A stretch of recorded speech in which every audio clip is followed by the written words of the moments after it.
Ladies and gentlemen, thank you very much for attending this evening, and you've watched my mini documentary about my version of what happened during the post office scandal. That's absolutely correct. Within weeks of being elected as your MP in North West Leicestershire, Michael and Susan Rudkin came to one of my surgeries. They live in Ipstock.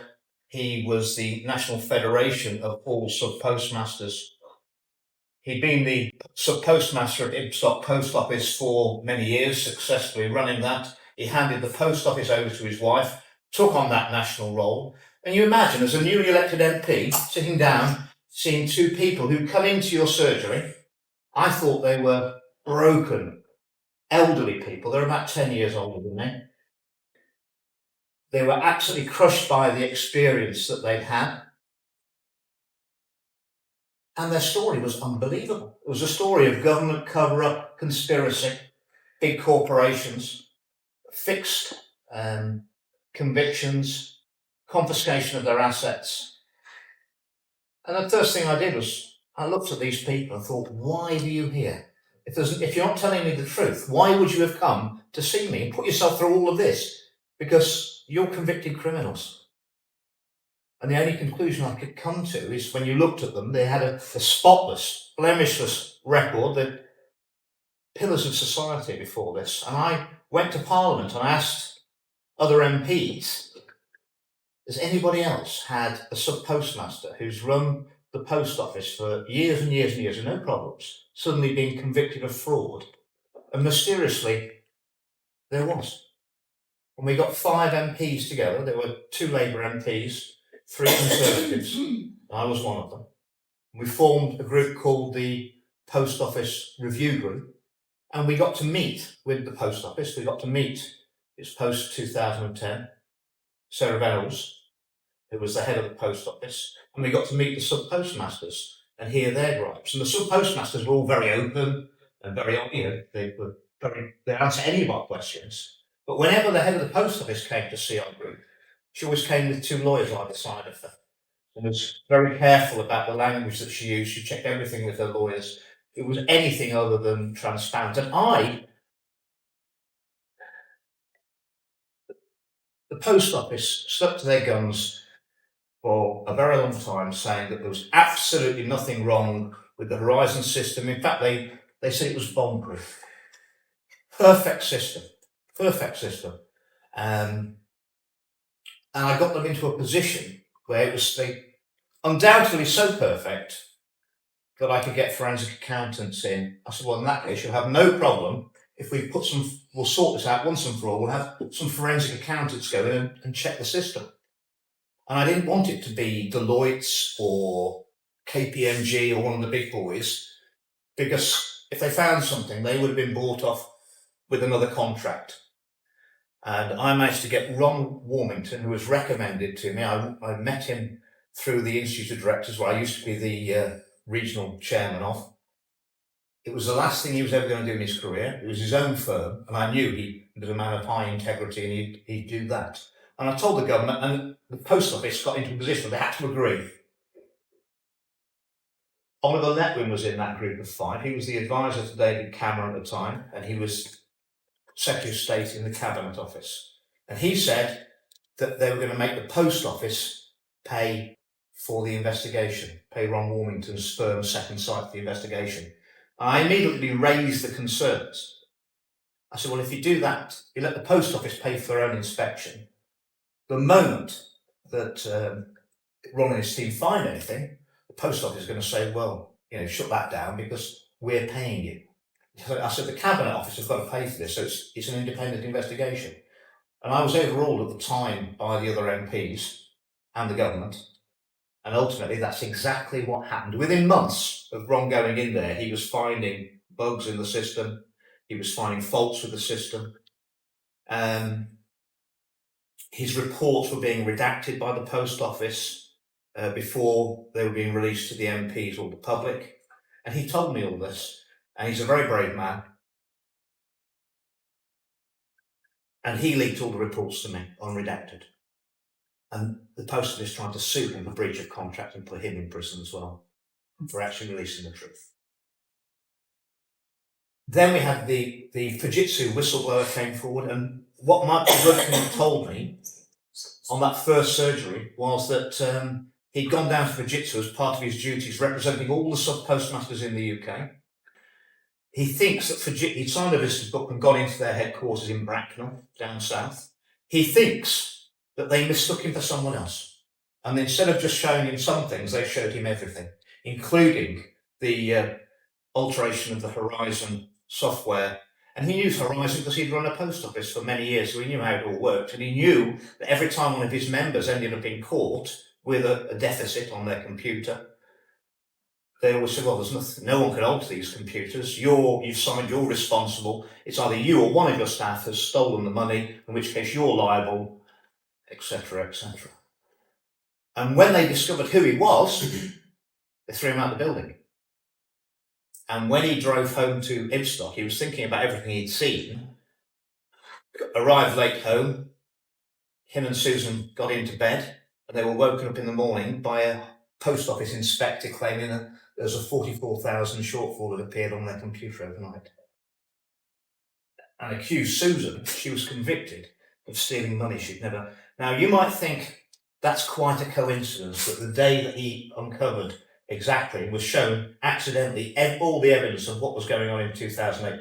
The next day he was accused and his post office was shut down immediately, and he was charged by the post office with his wife for fraud.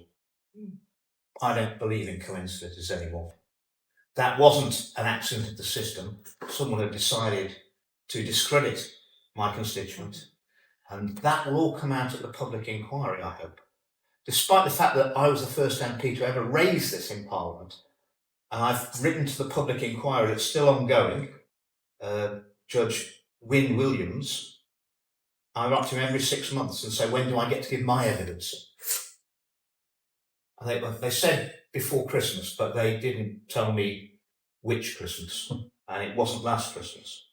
So I don't know whether they want to hear the full story, but that all link, for everything that was in that TV programme, I said on the record, it came out in January, I said on the record, in the chamber of the House of Commons, it's in Hansard, and the videos are there, in 2015. Every single part of that, and no one listened. Once the public opinion got behind it, now all of a sudden this is... But as I pointed out, that's not even the full story. Adam Crozier was the head of the post office, and he's been kept out of it. He was also head of ITV, who made the programme. He isn't the head now, he's with the Football Association. But he's been kept out of it, and I don't doubt that the Venals is going to be... How many people were affected? How many post offices? There were 736 definitely criminally affected. They were in And how many post offices? Tens of thousands. But they also had a pilot scheme, and they accused about another 150 of. So it's about 1,000, but it's not. That's 1,000 who got criminally convicted. But they were very clever. The post office Horizon system. You're all sub-postmasters. You're all liable for anything shortfall in your post office, staff, money, anything, any shortfall on the system. Well, of course, if you're running it yourself, you know you haven't, and suddenly you've got, say, a £10,000 shortfall. Well, you know you haven't had £10,000 of the stock in that day. You know that no one's stolen £10,000. You might be the only person who works in your post office that day. So your computer doesn't balance by £10,000. You know it's a mistake. You're going to go and look for it and find it. Oh, there must be. I'm going to find it. Find the £10,000. You under your contract with the post office, you have to open at a certain time in the morning, and you have to close at a certain time in the afternoon. When you close, you've got to close your books off, and you've got to say that computer balances, else you can't open tomorrow morning. And the helpline for any problems shuts about an hour after you've got to show. If you spend more than an hour trying to find where the problem is, there's no helpline available for you anymore.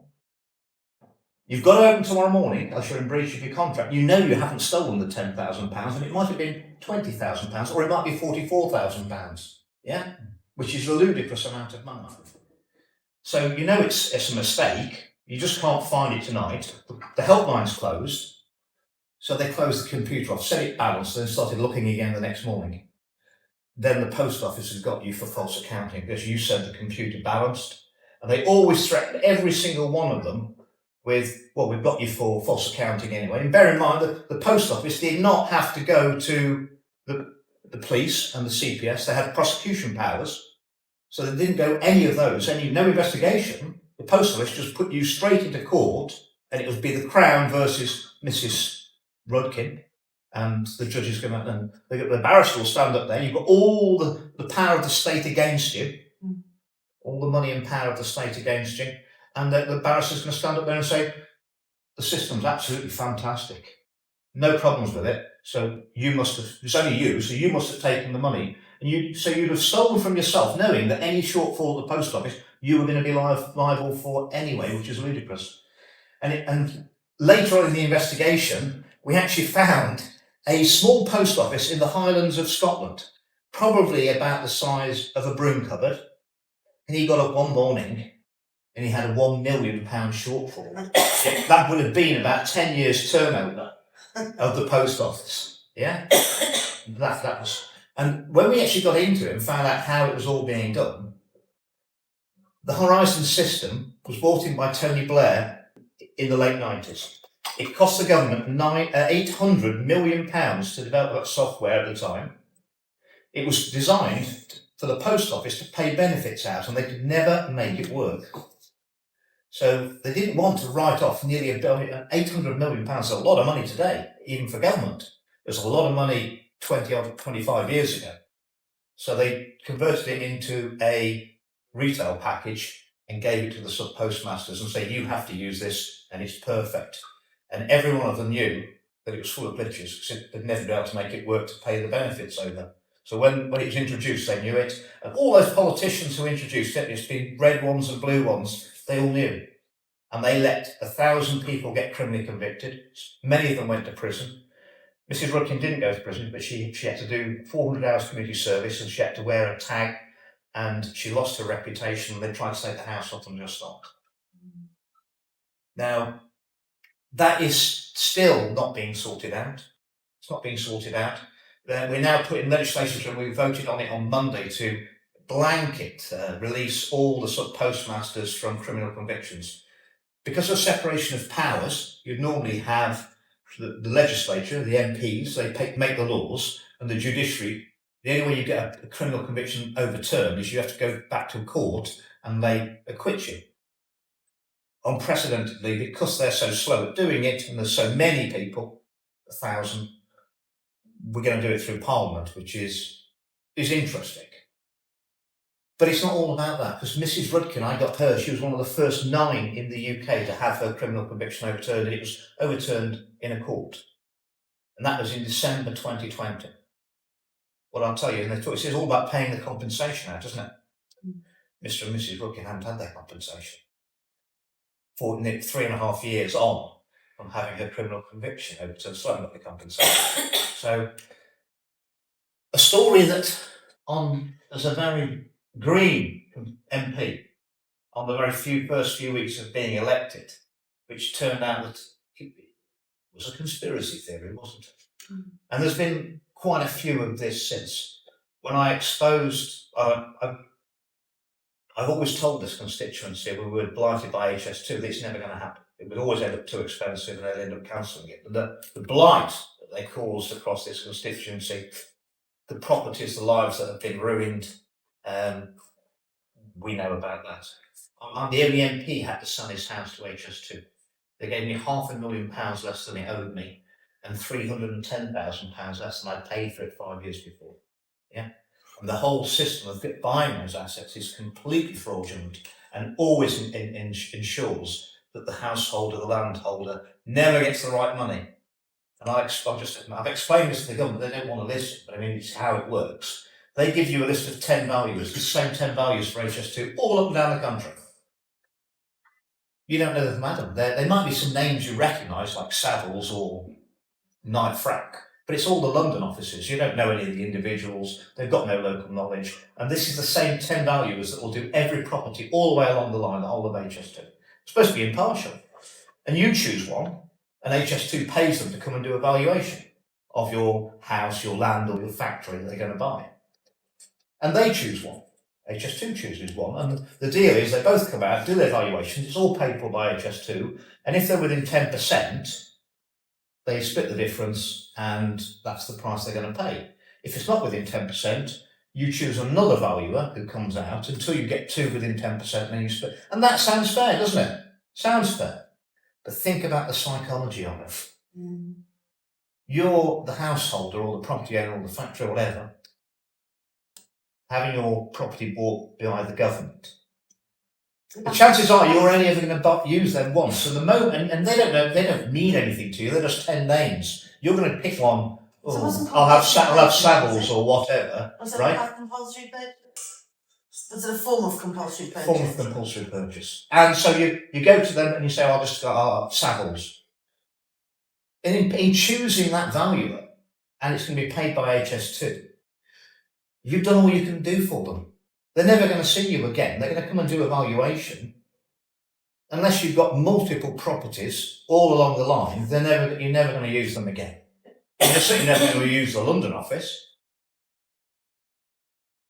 But every one of those valuers wants to be the one that HS2 chooses, because they get to choose one every time there's a valuation. Which valuers do you think HS2 chooses? The one that puts the highest price in, or the one that puts the lowest price in? So the pressure on the two valuers is always to put the lowest price in so that you're the one that HS2 chooses next time, which ups your chances from 1 in 10 of being chosen by the property owner to 100%. And I went to see the minister, I explained all this to HS2 minister in Parliament, and I said, all you've got to do to prove that I'm wrong is release the data. You've got 10 valuers, they're the same ones you've used. You've bought thousands and thousands of houses and fields and bits and bobs. Show me how many times you've used each one of them. And if it's random, you'll have used each, HS2 will have chosen each one of them 10% of the time because it's random. I said, but if you've got 2 or 3 that you use a lot, it's not random, is it? And that will show that they were putting the lowest prices in, and so you use them. And the government refused to release the data to me. The only reason they don't release the data is because you're 100% right. I exposed the modern slavery in Leicester in the garment industry, the fast fashion industry. It actually came out in 2019. I'd actually been to the government in 2017 with all the evidence. It was all in Keith Vaz's constituency, Leicester East. There were over 10,000 people being paid between £2.50 and £3.50 an hour to work in the fast fashion industry. A lot of them were illegal migrants. A lot of them were living in appalling conditions where they had one house, there were a two-bedroom terraced house in Leicester East.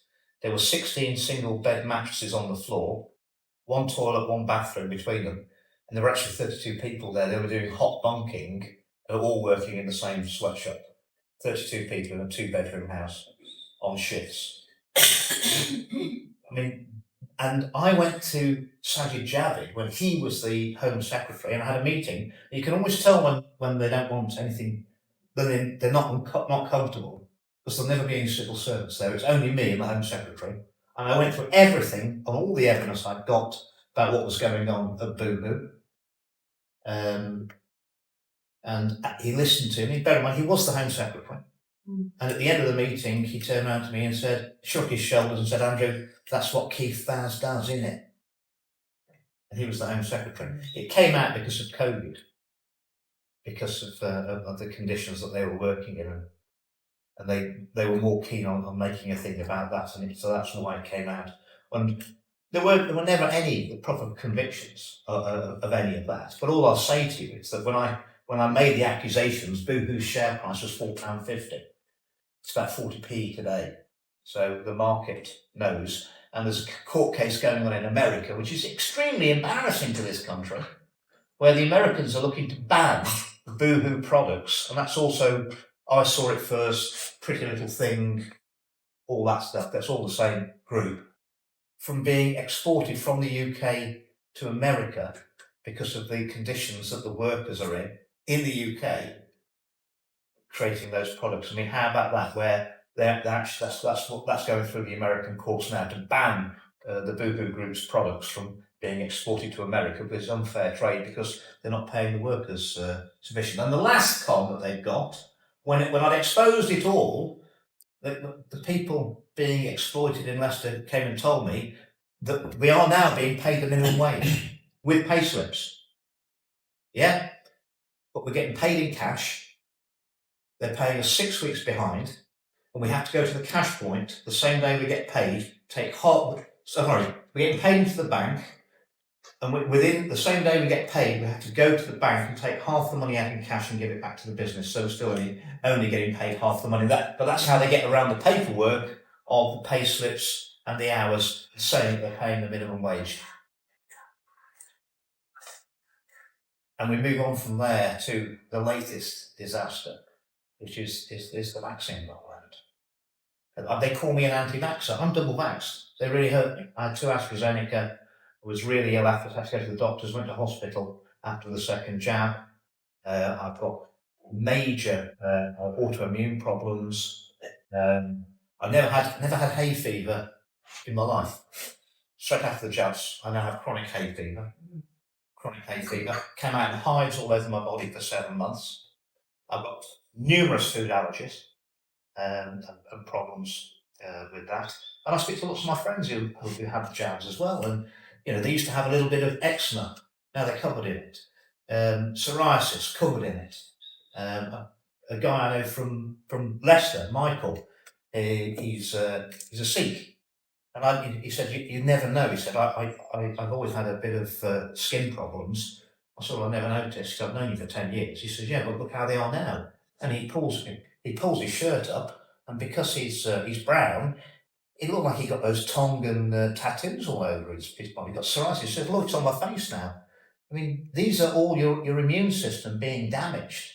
And there's a lot of evidence out there. There's a great paper from Cleveland, Ohio, which didn't mean to release this data, but it's what it was. 52,000 people work in a hospital in America, Cleveland, Ohio. So they're all between 18 and 65. You'd say that because they're working, they're better than normal health. And all it did was follow them for 4 months, and it noted how many vaccines they'd had and how often they caught COVID-19.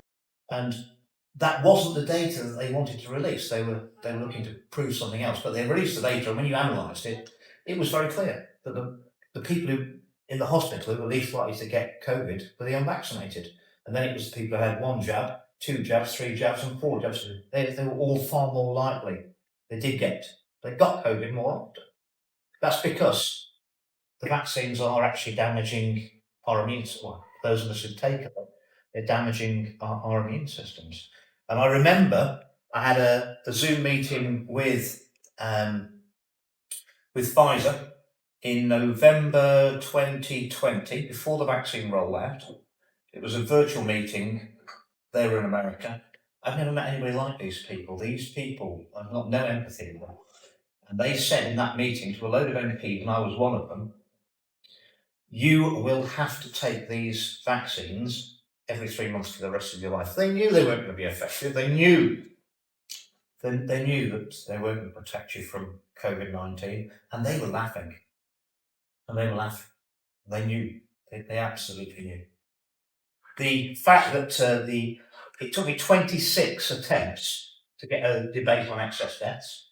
I can only apply once a week for a debate on a certain topic. And I can only apply in a sitting week. That was 9 months. So I started applying in January 23 for a debate on excess deaths, and I didn't get that debate until the 20th of October 2023. It was the first debate in the world in any parliament on excess deaths. And every one of my debates, I produce a complete press pack for the media. And I know all the media, and I know all the TV channels, and I know all the newspapers. They've got correspondents in Parliament I've known for 14 years. I send them all the data. They can't report on my speeches because they can't attack the science, because the science is all absolutely spot on and backed up by papers. And I spoke out. What really pushed me on the overreach of the government during COVID, the lockdowns, the masking. The masks don't work. They never worked. They're never going to work. The holes in those paper masks are 800 times bigger than the virus. I reckon I could get through a door that's 800 times bigger than me. It's like trying to stop a mosquito with a picket fence. Yeah. Someone sent me a fantastic paper from, it was actually a newspaper from Australia during the SARS pandemic 20 years ago. And the Australian local government had put a piece in the paper and said, unscrupulous retailers are claiming that these paper masks can protect you from SARS, which is exactly the same virus as COVID-19. So they passed local legislation and said there's no truth in it whatsoever, they can't. And they put local laws, it was $110,000 Australian dollar fine if they caught anybody claiming that those paper masks could protect you from COVID-19, from SARS, same virus. And it's interesting that 20 years later, they were fining people for not wearing the paper masks for the same virus. I mean, the world has gone completely mad. I think, when people at the World Economic Forum say we own the science, well, nobody owns science, and whenever anyone tells you that the science is settled, that is a red flag. Because fortunately, my degree from Nottingham University many decades ago was in biological sciences with genetics, virology and biochemistry. And I've kept my knowledge up. I have spoken around the world on this topic with some of the finest scientific minds.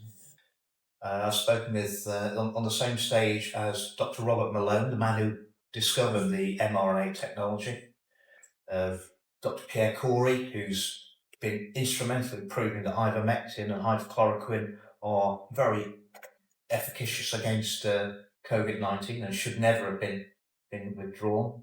I've spoken on the same stage as Dr. John Campbell, who's got 3 million followers on YouTube now, and it's a big believer. He's absolutely right. The vitamin D is a fantastic prophylactic for improving your immune system. Professor Angus Dalgleish, the most cited oncologist, cancer expert in the UK, he just retired, so he's not, as he said, I don't mind speaking out. Others can't because they'll lose their jobs, they'll lose their ability to support their families. But he said, he's the most qualified on cancer specialist in the UK, and the jabs are causing cancer. And when you look at the jabs, you can see why.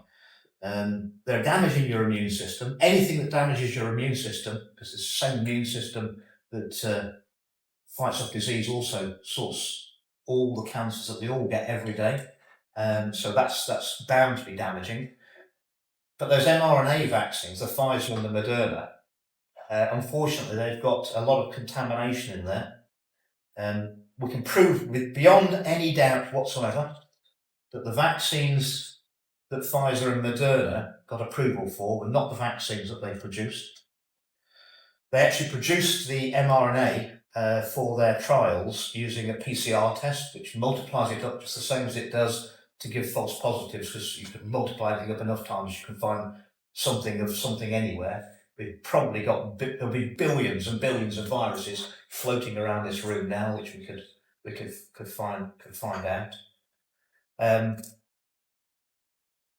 the proof of all that is, if you cast your mind back to when the vaccines were rolled out, on day 2, the Medicines and Healthcare Products Regulatory Agency changed the criteria. They said everyone's got to stay at the vaccine centre for 15 minutes.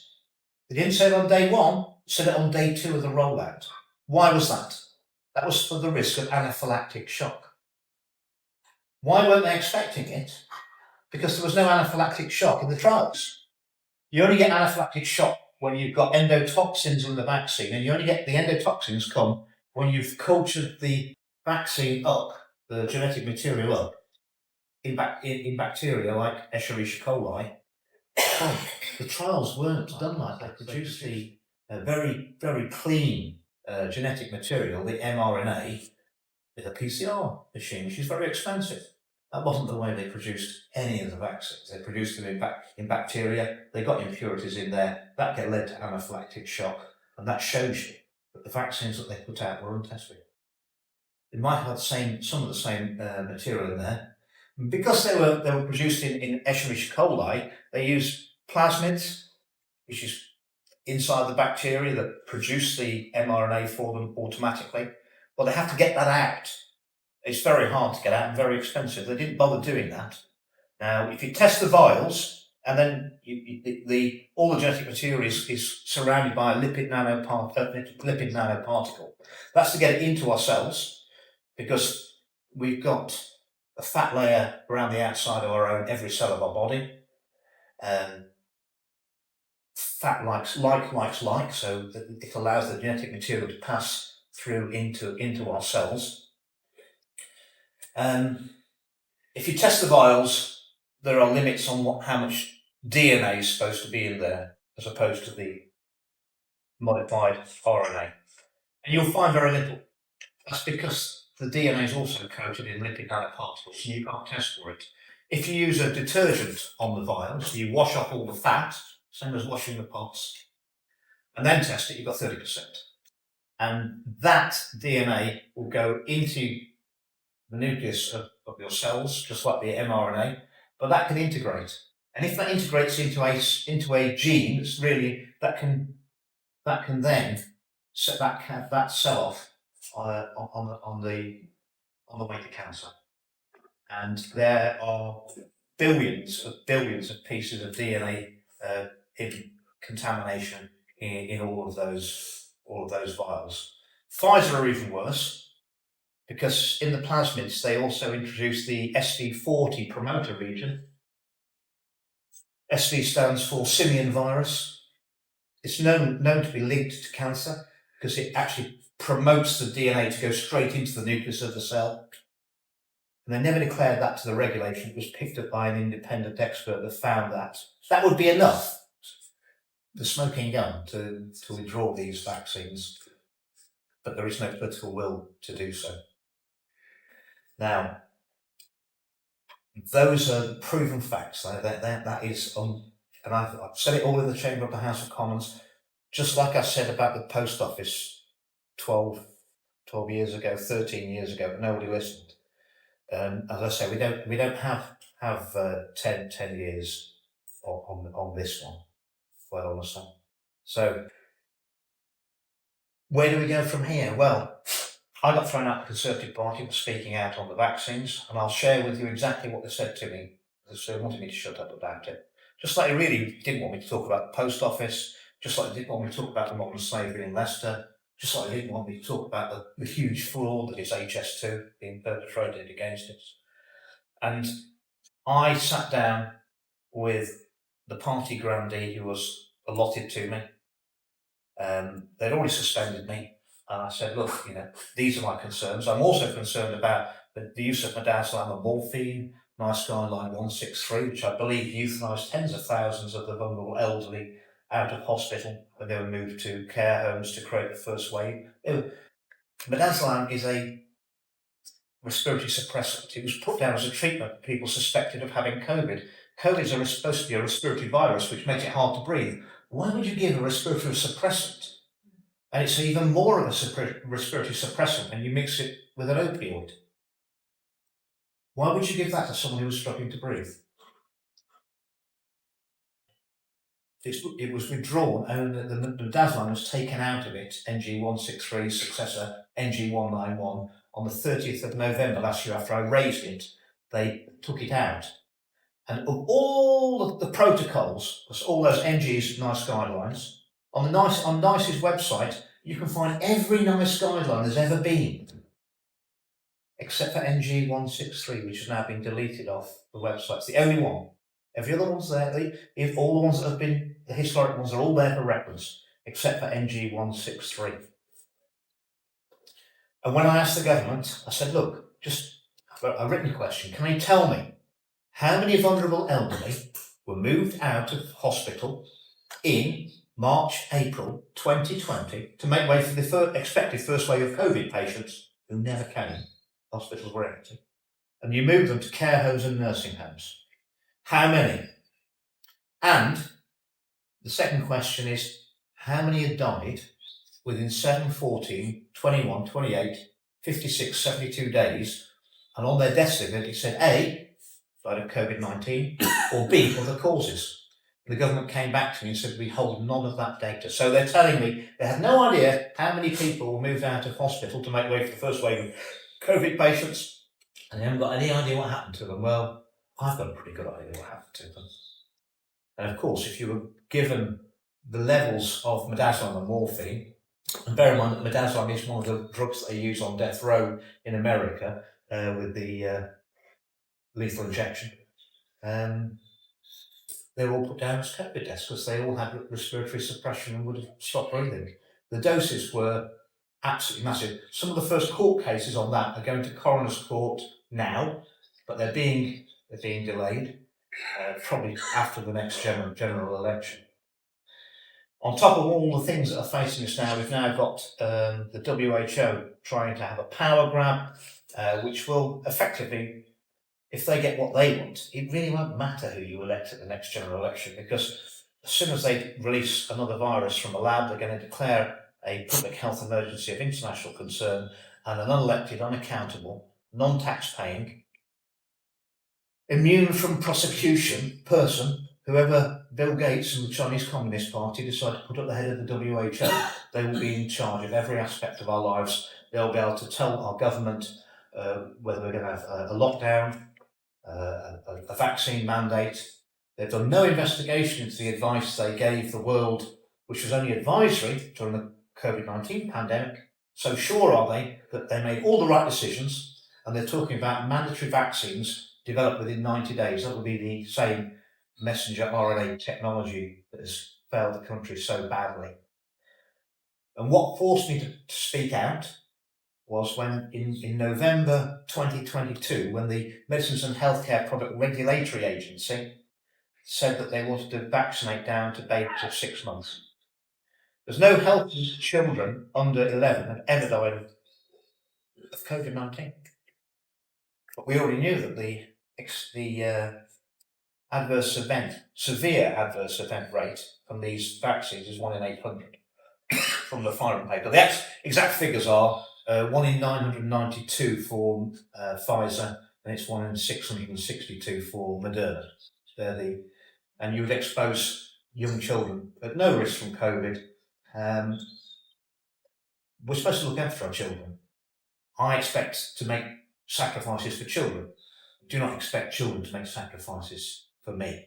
And that is a sign of a sick society that we were going to sacrifice our children. They were sacrificed terribly during the lockdowns for what?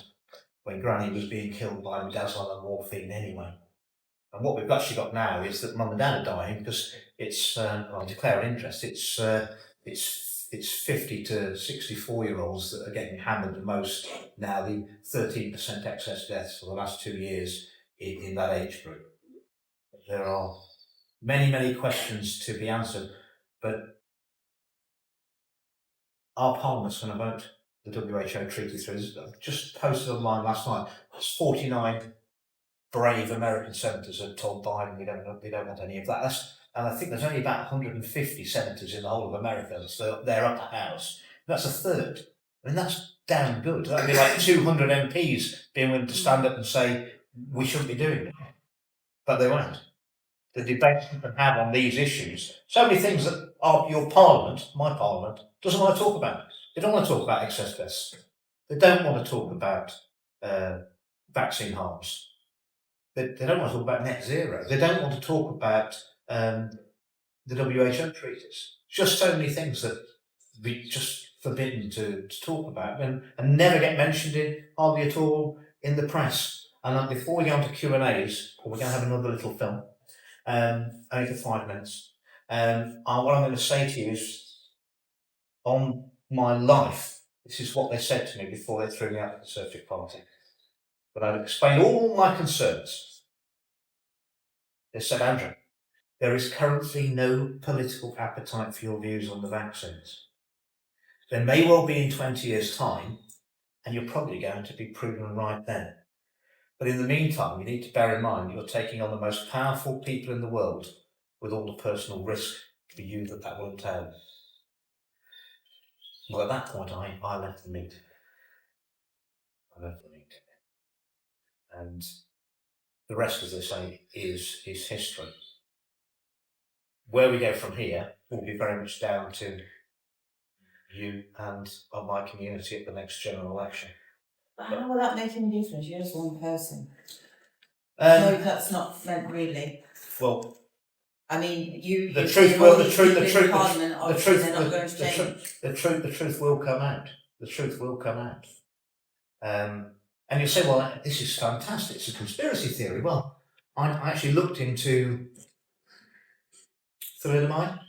No, I personally didn't have the vaccine. I refused. Thalidomide.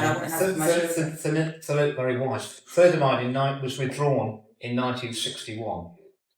It was 1972 before the word thalidomide was allowed to be debated in the House of Commons. So the children of that were 12, 13 years old.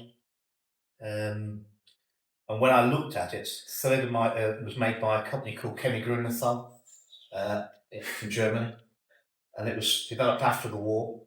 And it was their scientific department was all people who were accused in the German Nazi times of being war criminals who were experimenting on people in Poland.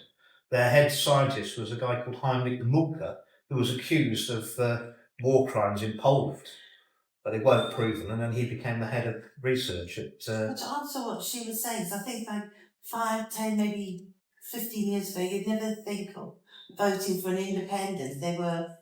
I think things have changed. I don't so have much any issue now. voting for Well, independent. the problem is, you vote for who you want to. I'm here to tell you the truth. The problem is that all the parties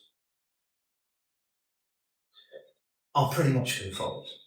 So they don't mind who wins. It's your illusion of choice. On all the issues I've raised, all the parties agree. And if someone owns all the parties, they don't mind whether the blue horse wins or the red horse wins, because they win. And, you know, when Keir Starmer can go to Davos and then be interviewed by the BBC when he comes back, and Laura Kuenssberg says, where do you prefer, Westminster or Davos? And he says, I like Davos best because I can do business with these people. I mean, it's lost. It's lost before you start. It's lost before you start. And we have been collectively sold out for a very long time. But people are waking up now because ultimately the science is there. And all I'll say is what's happened to me in politics in this country, you know, attacked in the press, thrown out of the party, we want you out of Parliament. Every scientist, eminent scientist who's spoken his truth, every doctor has had exactly the same doctor. And there's no monetary reward for telling the truth. You know, it's nothing. It has been very bad for my life.